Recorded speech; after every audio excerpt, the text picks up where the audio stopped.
The news comes first. This is KCRA 3 News at 6:30. Now to a live look over our state capitol, and today hundreds of people marched to make you aware of the threats to services for people with disabilities in our state. Here are some images from that rally this morning. This is part of a two-day disability rights conference and rally that was organized actually before the start of the massive federal budget and personnel cuts. Now they say their work is even more urgent. They are concerned about how the federal department's closures, layoffs, and threatened cuts to Medicaid will impact Californians with disabilities and, of course, their families as well. And for that reason, to talk about today's rally, we have invited Jordan Lindsey, the Executive Director of the ARC of California. Thank you so much for being here. And also Felisa Strickland, whose 23-year-old daughter Lily is also here. She has multiple disabilities, including cerebral palsy and autism. So, Jordan, let's start with the cuts that have been threatened and what you're worried about here in California, the specific worries you have. Yeah, first, thank you so much for highlighting this and inviting us here to talk about this. Specifically, the federal government in Washington, D.C., members of Congress are making votes right now and soon to be that include huge, massive cuts to Medicaid. Medicaid is a federal program that funds almost every service and support for Californians with disabilities, and specifically what we're talking about today is Californians with intellectual and developmental disabilities. So these are gargantuan cuts that have already been voted on a blueprint a few weeks ago, and now details are being formed in Congress about exactly how those cuts, if they pass, what they'll include. Let's very quickly talk about the fact that it's called something different in California. So people may watch this on a federal level and think cuts to Medicaid don't impact me because I get help through Medi-Cal. Yeah, let's talk about that. Thank you so much for bringing that up. So in California, we just rename it Medi-Cal. Same thing. Medicaid is Medi-Cal, which many people get their health care benefits from. It also, though, funds many other things, including in-home supported services, all regional center services for Californians with developmental disabilities, nursing homes, as well as in schools, if a child is on Medi-Cal and has an IEP, all the therapies that the school is providing, that's funded through Medicaid as well. So Medicaid funds about half, the state's funds about half of all those things. So yes, we rename it Medi-Cal, but that's what it is in California. It's so big.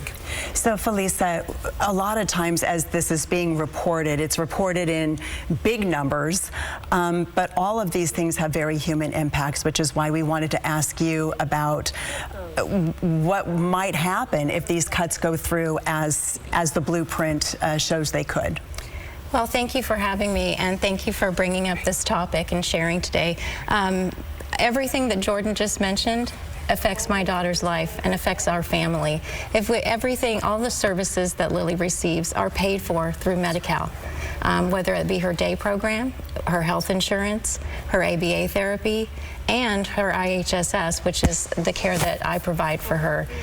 So it's the in-home care. The in-home care, yes. And so all of every aspect of our life would be affected if that sort of a budget cut was actually implemented. And when you say affected, what specifically would that look like?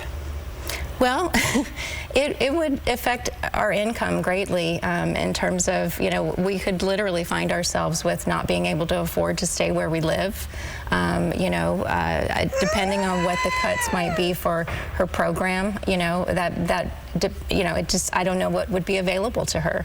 So just the instability of all of it is the impact that it would have. It's already an underfunded, system. So just any kind of a cut is detrimental, but just having the uncertainty of it all has really got families nervous. Absolutely. I want to mention that we would normally be bringing Lily into the conversation since she's with us. She is nonverbal, and we appreciate you bringing her with you into the studio, but that's why we're not including her in the conversation. Jordan, you had this conference, you had this march. What is the specific call to action, not only directed at lawmakers, you were there at the Capitol today, but also for our viewers who are watching right now? Yeah, thanks. Great question. So today, 600 individuals from across the state came and said, on behalf of the 500,000 Californians with intellectual and developmental disabilities, our voices matter. Medicaid is a priority for this community, and it must be a priority in the decision made 1 second. Looks like she's a little curious about the microphone. I don't blame you. In a decision made by members of Congress. And so the specific ask by the community today was members of Congress who are going to be making those votes, specifically here in California, Congresswoman Doris Matsui, Congressman Ami Bera, and Congressman Kevin Kiley. You have to prioritize this community and Felisa and the parents and the siblings when you make those votes. And specifically, the votes are going to be coming up, and it's going to be for, are you going to cut Medicaid? Because I would like my tax dollars to fund individuals like Lily. And so is that the priority for members of Congress? Ami Bera and Doris Matsui voted. This is a priority for us. We're hoping that Kevin Kiley will do the same when the specifics come out and he has a vote to give on this. So with the administration saying they're looking to target waste, fraud, and abuse, you're saying let's find those cuts elsewhere.